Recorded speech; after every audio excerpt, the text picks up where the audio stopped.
Bonjour à tous et bienvenue sur ma chaîne. Quels sont les avantages et inconvénients du statut de l'auto-entreprise?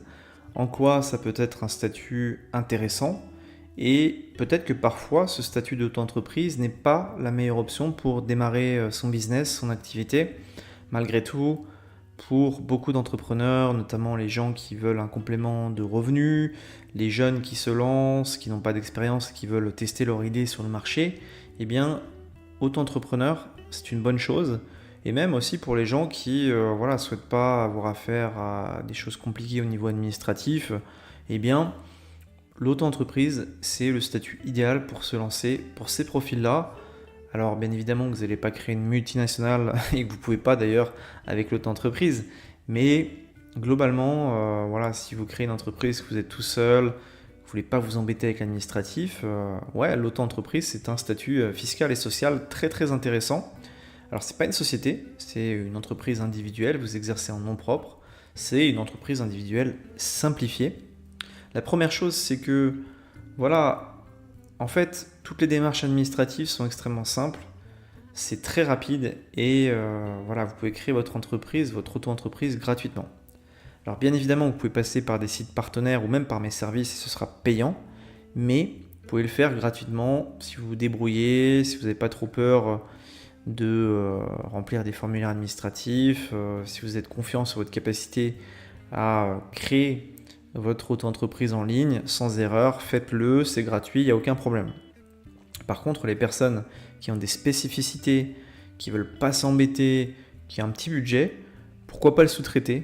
Pourquoi pas le sous-traiter ou faire appel à un service en ligne partenaire? Ça peut être intéressant, ça peut vous permettre de gagner du temps, de vous épargner du stress et surtout de vous épargner des erreurs qui après font perdre encore plus de temps, peut-être encore plus d'argent. Donc voilà, moi je le recommande en fait aux gens qui sont à l'aise avec le sujet, qui n'ont pas des dossiers très compliqués. Là, vous pouvez le faire tout seul en ligne, gratuitement. Par contre, si vous n'êtes pas à l'aise, vous avez des dossiers un peu plus compliqués, sous-traitez-le, ce sera plus simple, ça ne va pas vous coûter la mer à boire ou ça ne va pas vous coûter très cher.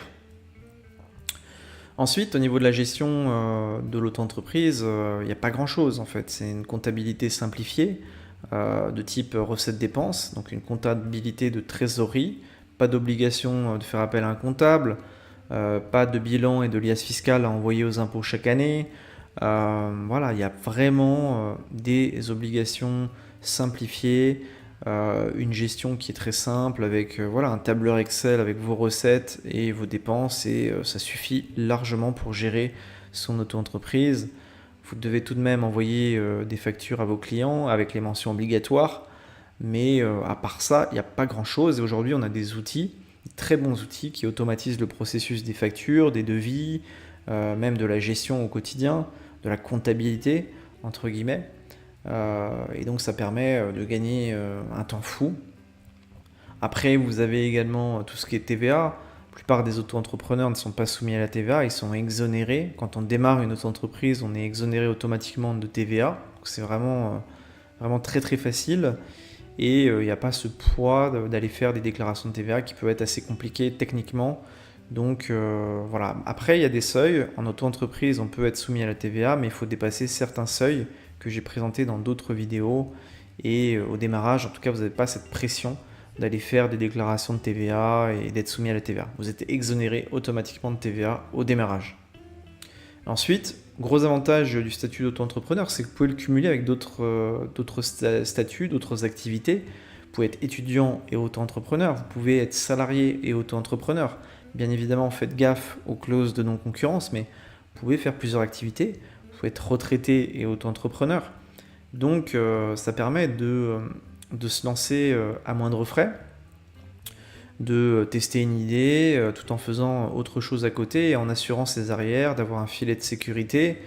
Vous pouvez avoir l'allocation de retour à l'emploi, donc le chômage, quand vous êtes auto-entrepreneur. C'est aussi extrêmement avantageux. Alors bien évidemment que si vous faites du chiffre d'affaires, votre allocation va baisser. Mais voilà, c'est un droit que vous avez. Vous pouvez bénéficier du chômage au début, dans le lancement de votre activité. Les premiers mois, c'est possible. Il n'y a aucun problème là-dessus. Donc les avantages du statut de l'auto-entreprise, c'est simplicité, simplicité de création, de gestion et facilité de lancement pour un entrepreneur. Les inconvénients de l'auto-entreprise, c'est que ce statut, bien évidemment, il est réservé aux petites structures, aux petits projets. C'est pas adapté aux personnes qui veulent créer des gros trucs, qui veulent faire des activités industrielles lourdes ou des activités commerciales assez lourdes avec des locaux, du stock, etc.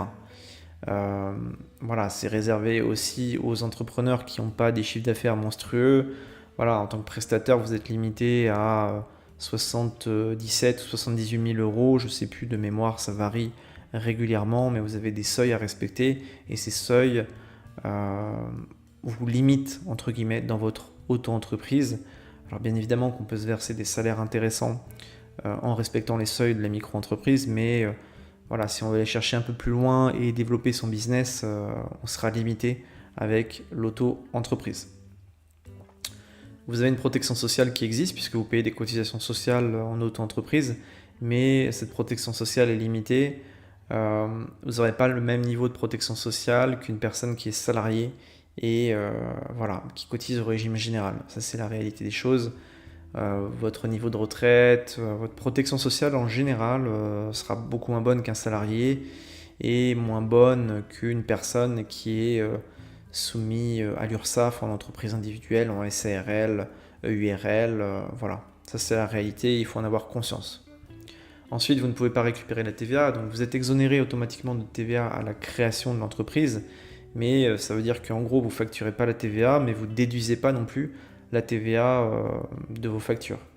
Donc la TVA sur vos achats, vous ne pourrez pas la récupérer auprès du fisc. Donc ça, c'est un désavantage, puisque quand on est en société ou même en entreprise individuelle et qu'on est au réel, c'est-à-dire qu'on paye, qu'on facture la TVA aux clients, on récupère aussi la TVA sur les achats.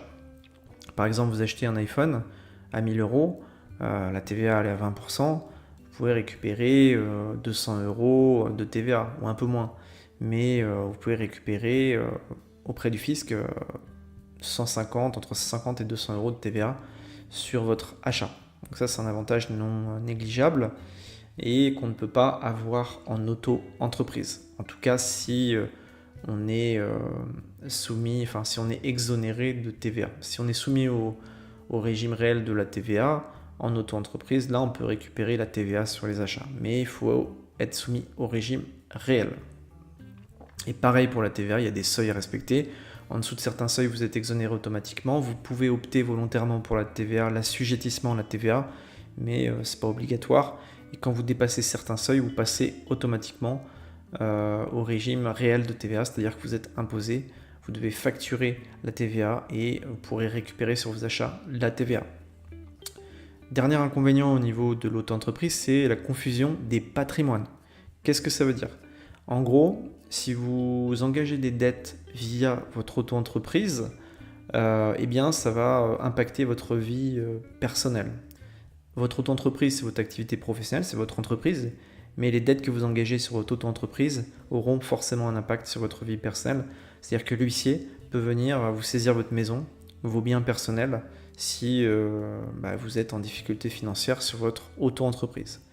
Et en société, on n'a pas ce problème-là puisqu'il n'y a pas de confusion des patrimoines. En fait, le patrimoine personnel et professionnel est décorrélé et séparé. Et c'est la société qui supporte les dettes et non l'entrepreneur personnel. C'est ce qu'on appelle la confusion des patrimoines. C'est valable pour les entreprises individuelles, pour l'auto-entreprise. Et c'est un gros désavantage puisque votre patrimoine personnel n'est pas protégé en cas de difficultés financières, de dettes, tous ces problèmes-là. Après, si tout va bien et que vous avez une trésorerie et que ça marche bien pour vous, vous n'avez aucun risque et aucun problème avec cette confusion de patrimoine. Mais c'est si vous avez un jour un problème de dette, un problème de difficultés financières, là, très clairement, ça peut venir impacter votre vie personnelle et votre patrimoine personnel. Donc, il faut l'avoir en tête et c'est un inconvénient de la micro-entreprise. Donc voilà, n'hésitez pas à me poser vos questions en commentaire si vous avez des questions au sujet de l'auto-entreprise.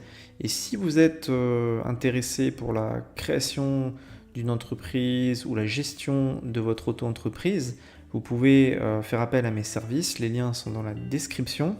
J'ai également des ressources gratuites, donc un simulateur de revenus d'auto-entreprise, plus le guide complet de l'auto-entrepreneur avec plein d'infos très utiles pour démarrer en auto-entreprise. N'hésitez pas à télécharger ces ressources, elles sont totalement gratuites. Et vous pouvez me poser vos questions également par mail, j'y répondrai avec grand plaisir. Je vous souhaite une très bonne journée, merci pour votre écoute et à bientôt.